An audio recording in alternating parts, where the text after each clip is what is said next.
Everyone, welcome back to GK today. मेरा नाम है नुज़हत सना और इस वीडियो में हम कवर करेंगे current affairs. But before that, if you are looking for the English version of this particular video, you can refer to our new channel GK today 2.0। The link has been given in the description box, you can refer to it from there. इसके अलावा जो भी हमारे Hindi students हैं उनको मैं बता दूं कि ये questions GK today Android application में चल रही हमारी डेली 20 MCQ सीरीज 2022 से लिए गए हैं। इसलिए अगर आप इन क्वेश्चंस को टेक्स्ट फॉर्म में चाहते हैं इसके एक्सप्लेनेशन और क्विज के साथ, तो आप ज्वाइन कर सकते हैं हमारी इस डेली 20 MCQ सीरीज को, जो कि अवेलेबल है जीके टुडे एंड्रॉयड एप्लीकेशन पे। तो अब आपका ज़्यादा टाइम नहीं लेते हुए चलिए शुरू करते हैं। Good morning everyone, welcome back to GK today. I hope आप सब बिल्कुल ठीक होंगे और आज हम डिस्कस करने वाले हैं 2 दिसंबर के सबसे मोस्ट इंपॉर्टेंट करंट अफेयर्स। तो चलिए शुरू करते हैं अपना session. Who is the head of the panel set up to revamp MNREGA means Mahatma Gandhi national rural employment guarantee act. तो मनरेगा को इम्प्रूव करने के लिए हाल ही में एक पैनल बैठाया गया है। आपसे पूछ रहे हैं कि इसके हेड कौन है, ठीक है। तो इस पैनल को सेटअप किया गया है ताकि ये डिफरेंट तरीके रिफॉर्म्स बता सकें या रिकमेंड कर सकें जो कि ज़रूरी हैं अंडर मनरेगा। और इसके हेड हैं मिस्टर अमरजीत सिन्हा। कौन है ये? फॉर्मर रूरल डेवलपमेंट सेक्रेटरी, ठीक है। और इस पैनल का काम क्या रहेगा कि डिफरेंट तरह के मेजर्स बताएंगे कि किस तरह से आप रीजनल इम्बैलेंस को कम कर सकते हैं, जो डिजर्विंग स्टेट्स हैं उनको और ज़्यादा अपॉर्चुनिटीज़ प्रोवाइड करके, ठीक है। तो यहाँ पे इंपॉर्टेंट बात सिर्फ क्या है कि आपको ये पता होना चाहिए कि ये पैनल किस वजह से बैठाया गया है और इसके हेड कौन है, mister Amarjeet Sinha, okay. Next है, which is the first north eastern state to launch its mental health and social care policy. कौन सा ऐसा पहला नॉर्थ ईस्टर्न स्टेट है जिसने हाल ही में अपनी खुद की मेंटल हेल्थ और सोशल केयर पॉलिसी को लॉन्च कर लिया है? तो याद रखिएगा, मेघालय पहला ऐसा नॉर्थ ईस्टर्न स्टेट बन गया है जिसने mental health and social care policy को लॉन्च किया है। साथ ही इंपॉर्टेंट बात क्या है कि ये थर्ड स्टेट है पूरी कंट्री का, ठीक है। तो अगर आपसे नॉर्थ ईस्ट में पूछेंगे तो ये फर्स्ट है और अगर ओवरऑल बात करेंगे तो ये थर्ड है। इस पॉलिसी का विजन क्या है? ओवरऑल जो मेंटल हेल्थ है और वेलबींग है उसको प्रमोट करना, साथ ही साथ एप्रोप्रिएट एक्सेस और केयर पाथवेज को फैसिलिटेट करना। यहाँ के चीफ मिनिस्टर कौन है? कोनराड के संगमा, ठीक है।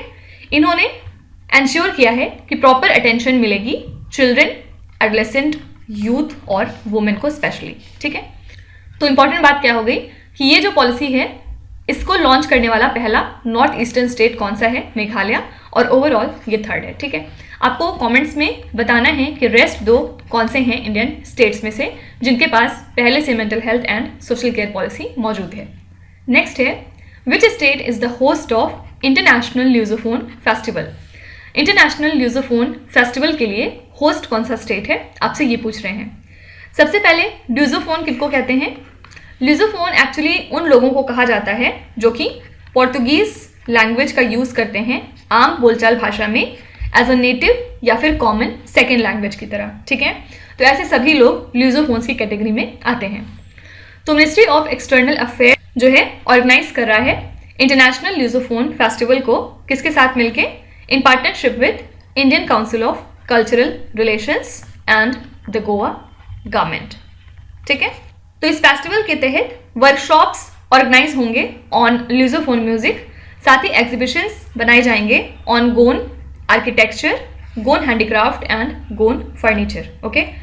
इसके अलावा डिफरेंट तरह के फूड और स्पिरिट्स फेस्टिवल भी ऑर्गेनाइज किए जा रहे हैं इस फेस्टिवल के तहत। तो इस पर्टिकुलर फेस्टिवल के लिए होस्ट कौन सा स्टेट हो जाएगा? आंसर है गोवा, ठीक है। नेक्स्ट क्वेश्चन है, article 25 of the Indian constitution is associated with which right. आपसे पूछ रहे हैं कि जो इंडियन कॉन्स्टिट्यूशन का 25th आर्टिकल है ये किस चीज़ से डील करता है। सबसे पहले आपको ये पता होना चाहिए कि आर्टिकल 25 एक फंडामेंटल राइट है। और चलिए एक बार क्विकली हम फंडामेंटल राइट्स को रिवाइज कर लेते हैं। सबसे पहले फंडामेंटल राइट्स होते क्या हैं? ये बेसिक ह्यूमन राइट्स हैं जो कि कॉन्स्टिट्यूशन ऑफ इंडिया के द्वारा आम जनता को दिए गए हैं, ठीक है, और सभी को ये मिलते हैं।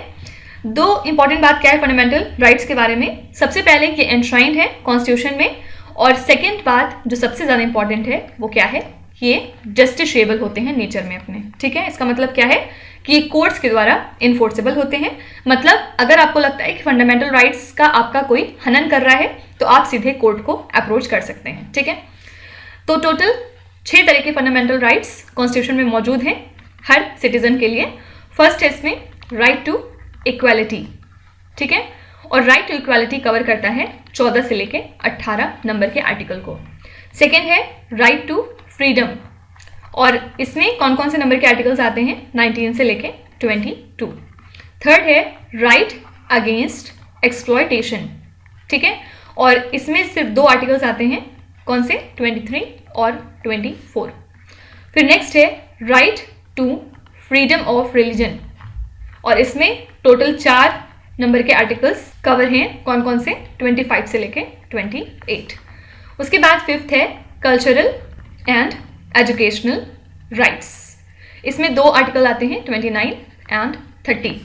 और लास्ट है राइट टू कॉन्स्टिट्यूशनल रेमेडीज, ठीक है, और ये कौन सा नंबर का आर्टिकल है, आर्टिकल नंबर 32। इस आर्टिकल को बहुत ज़्यादा इंपॉर्टेंट माना गया है क्योंकि इसमें यही बात लिखी हुई है कि अगर आपका फंडामेंटल राइट्स कोई एक्सप्लॉइट कर रहा है तो आप सीधे कोर्ट को अप्रोच कर सकते हैं, ठीक है।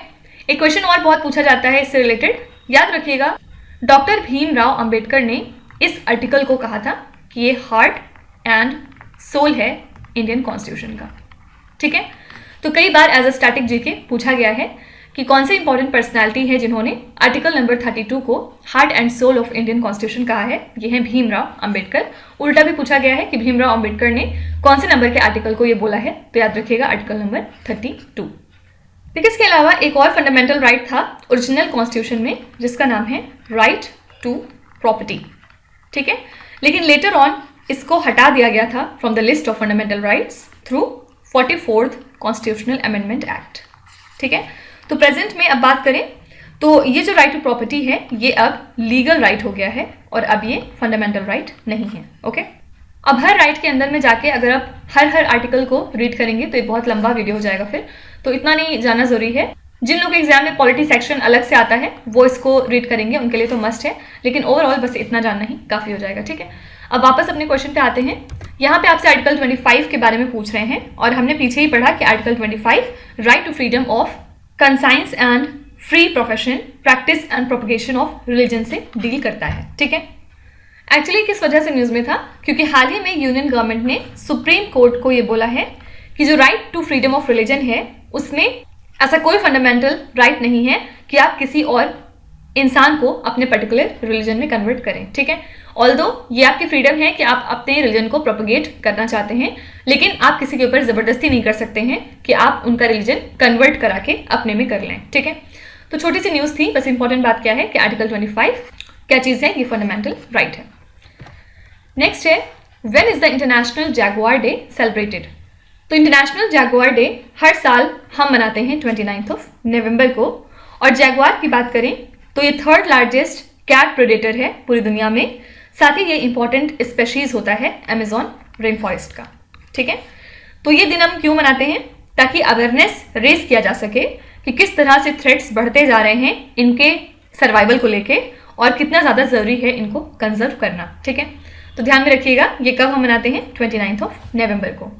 देखिए इसके अलावा international day of solidarity with Palestinian people हर साल हम ऑब्जर्व करते हैं 29 नवंबर को, जिससे कि पब्लिक को इन्फॉर्म किया जाता है about the issues related to Palestine, ठीक है। तो अगर आपसे पूछते हैं कि international day of solidarity with Palestinian people हम कब ऑब्जर्व करते हैं, ध्यान में रखिएगा जिस दिन हम इंटरनेशनल जैगुआर डे ऑब्जर्व करते हैं, दोनों ही डेट सेम है, 29 नवंबर।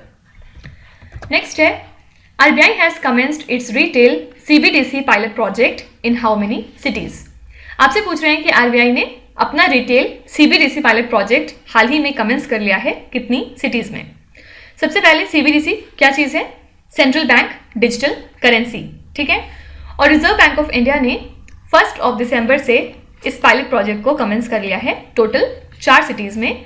कौन कौन सी हैं ये, फर्स्ट है मुंबई, सेकेंड है न्यू दिल्ली, थर्ड है बेंगलुरु और फोर्थ है भुवनेश्वर। ठीक है, तो टोटल 4 सिटीज़ हैं, ये आंसर हो जाएगा 4। इसके अलावा ये जो पायलट प्रोजेक्ट है लेटर ऑन एक्सटेंड किया जाएगा कहाँ कहाँ पे? अहमदाबाद, गैंगटक, गुवाहाटी, हैदराबाद, इंदौर, कोची, लखनऊ, पटना एंड शिमला। ठीक है, ये इतना रेलिवेंट नहीं है, ये आप अवॉइड कर सकते हैं, लेकिन ये ज़रूर याद रखिएगा 4 सिटीज़ में ये कमेंट्स किया गया है और इन 4 सिटीज़ के नाम भी इंपॉर्टेंट हैं, मुंबई, नई दिल्ली, बेंगलुरु, भुवनेश्वर। नेक्स्ट है, which ministries pavilion won the outstanding contribution towards public communication and outreach at international trade fair?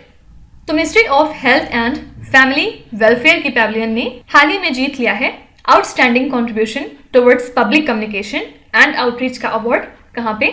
Eight 41st India international trade fair 2022, जो कि कहाँ पे हुआ है? नई दिल्ली में। ठीक है, तो more than 37,000 screenings, counselling and trainings conduct की गई हैं by ministry of health and family welfare, जिसमें कि blood pressure, blood sugar, eye checkup, oral checkup and anaemia testing भी इंक्लूडेड है। ठीक है, तो ध्यान में रखिएगा किसने जीता है? Ministry of health and family welfare ने। देखिए, इसके अलावा एक और मिनिस्ट्री आजकल न्यूज़ में थी, union ministry of rural development ने हाल ही में 1 महीने का कैंपेन लॉन्च किया है जिसका नाम है नई चेतना। ठीक है, और इस कैंपेन को लॉन्च किस लिए किया गया है?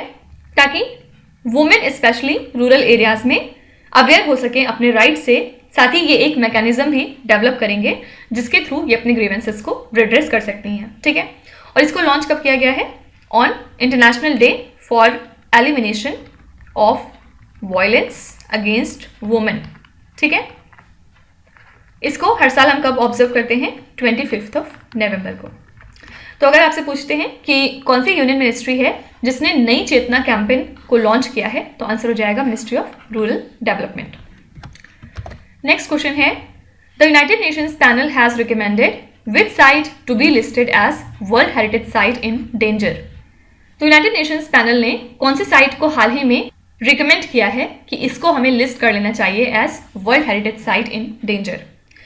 तो इन्होंने रिकमेंड किया है ऑस्ट्रेलिया की ग्रेट बैरियर रीफ को इस लिस्ट में, और क्योंकि जो ये वर्ल्ड का बिगेस्ट कोरल रीफ है, बहुत ज़्यादा इम्पैक्ट हुआ है क्लाइमेट चेंज से, इसके अलावा जो वार्मिंग ऑफ ओशंस हो रहे हैं उनकी वजह से, और यही नहीं जो ब्लीचिंग इवेंट्स होते रहते हैं उसकी वजह से भी काफ़ी ज़्यादा ये अफेक्टेड हुआ है। ठीक है, तो यही रीज़न है कि यूनाइटेड नेशंस की पैनल ने डिसाइड किया है कि इस हेरिटेज साइट को ये डाल देंगे अपने डेंजर जोन में। ठीक है, नेक्स्ट क्वेश्चन है, Stephanie Frappart who was seen in the news recently is associated with which game?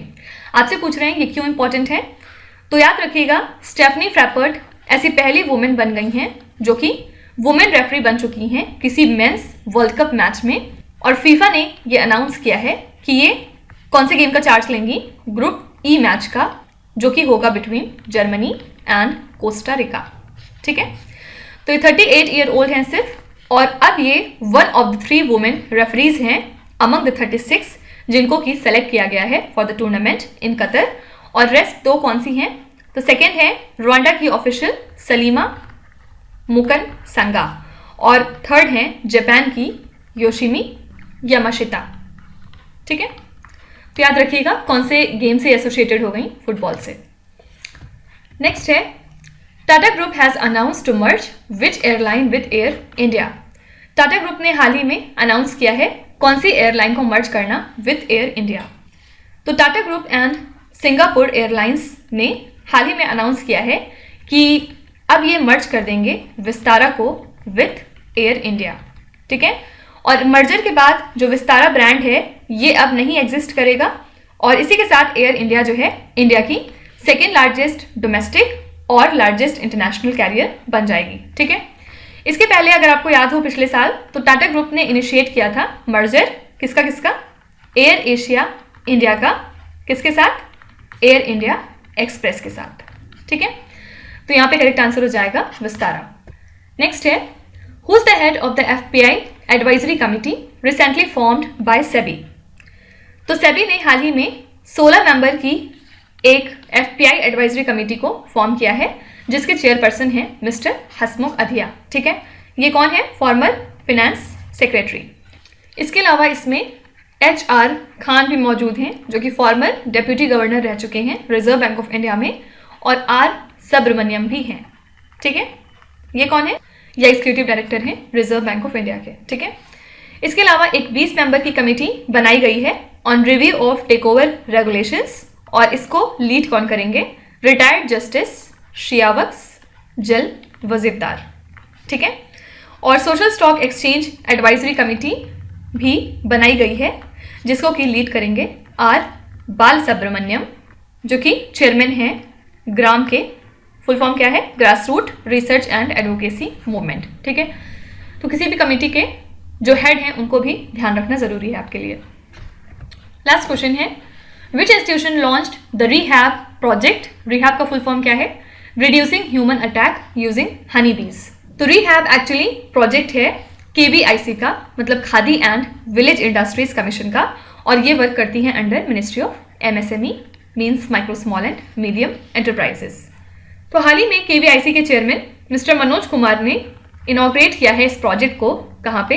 Eight village Tosla in district Nainital.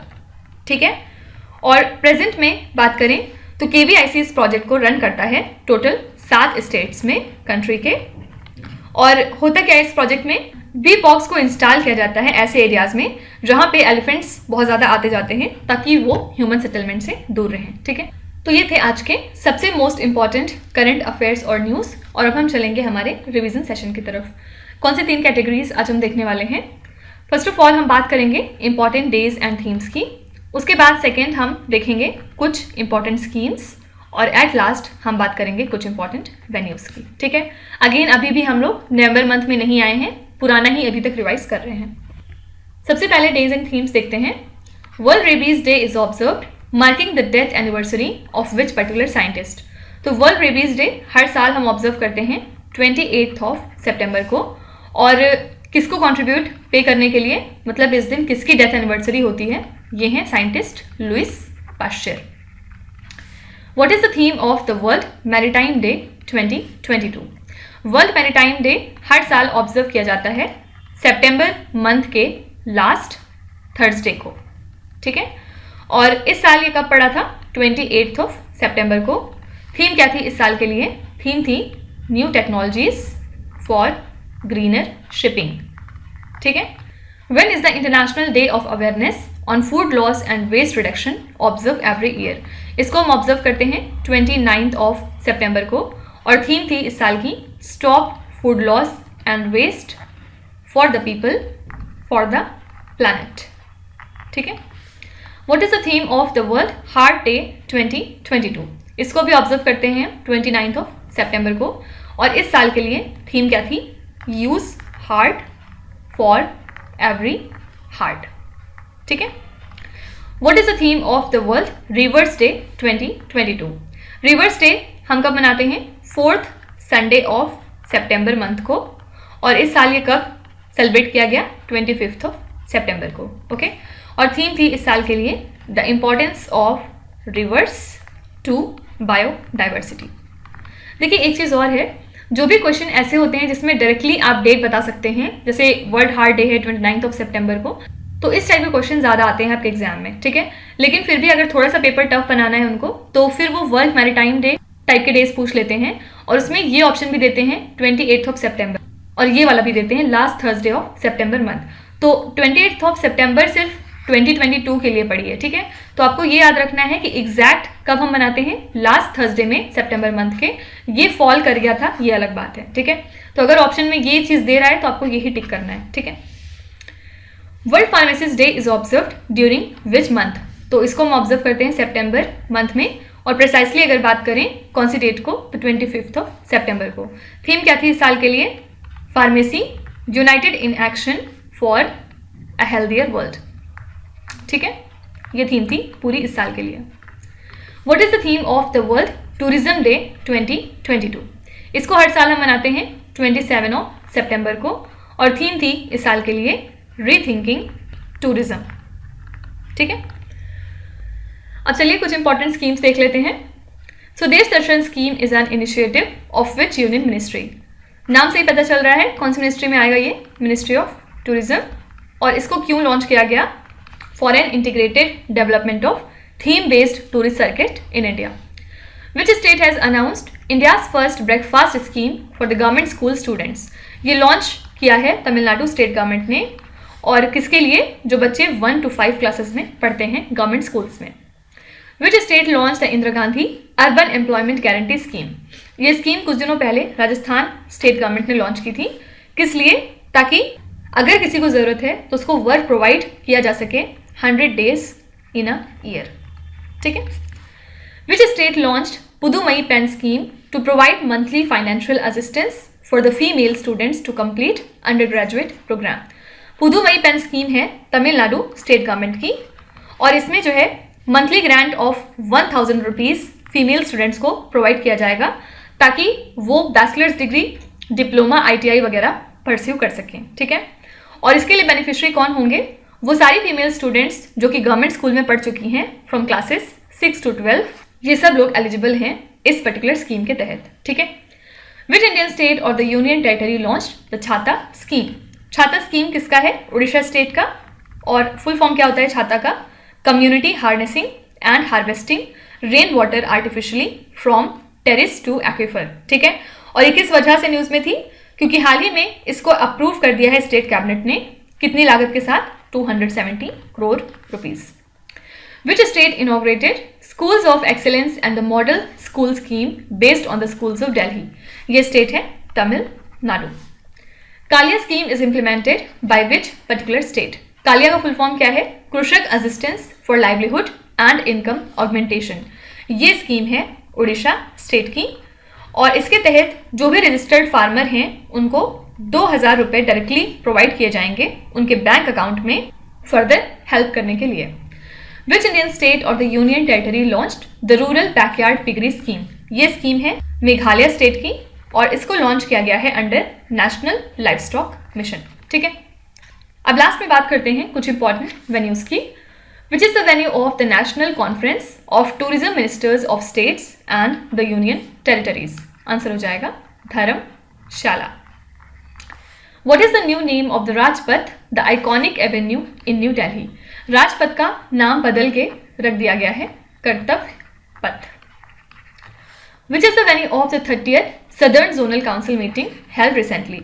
इसके लिए वेन्यू था Thiruvananthapuram. Which is the venue of the 4th edition of the India clean air summit. Answer हो जाएगा Bengaluru. Which is the venue of the silk mark expo which was recently inaugurated. इसके लिए venue था New Delhi. Which is the venue of the national conference of women police. Answer हो जाएगा शिमला। विच is the venue of the 17th प्रवासी भारतीय दिवस 2023। इसको हम NRI डे के नाम से भी जानते हैं, और इसको कब मनाते हैं, 9 जनवरी को। किस लिए, क्योंकि इसी दिन महात्मा गांधी साउथ अफ्रीका से वापस आए थे इंडिया में, कौन से साल में, 1915 में। ठीक है। और 2023 का जो प्रवासी भारतीय दिवस है उसके लिए वेन्यू रहने वाला है इंदौर। ठीक है। Which is the venue of the India international sea food show. Answer हो जाएगा कोलकाता। ठीक है। तो ये कुछ इंपॉर्टेंट वेन्यूज हो गए अक्टूबर 2022 से, और अब ऑलमोस्ट हम कैटेगरीज फिनिश करने वाले हैं, इस वीक में हो जाएंगी, और अगले वीक से हम नवंबर मंथ की तरफ शिफ्ट करेंगे। ठीक है। तो अब आ जाते हैं आपके क्विज पे। ये 5 क्वेश्चंस हैं जिनको आपको ध्यान से पढ़ना है, और इसका जवाब आपको कमेंट्स में लिखना है। तो यहाँ पे वीडियो को पॉज करिए, एक एक करके ध्यान से क्वेश्चन को पढ़िए। जो भी आपको आते हैं वेल एंड गुड, जो नहीं आते हैं कोई भी बात नहीं, विथ टाइम डेफिनेटली आपका स्कोर इंप्रूव करेगा। बस आपको कंसिस्टेंट और परसिस्टेंट रहने की ज़रूरत है। So that's it for today. I hope you have like the session. आज का सेशन आपको कैसा लगा ज़रूर बताइएगा कमेंट्स में। साथ ही साथ आपका कोई भी रिव्यू है, फीडबैक है, या फिर सजेशन है, तो वो भी आप हमें बता सकते हैं। हमें जानकर खुशी होगी, और हम पूरी कोशिश करेंगे उसको इम्प्लीमेंट करने की। तो कल फिर हम मिलेंगे सेम टाइम सेम जगह, कल के करंट अफेयर्स के साथ। Till then stay tuned. Thank you so much for watching, and please do not forget to subscribe to GK Today. With this, Ninu Sana signing off.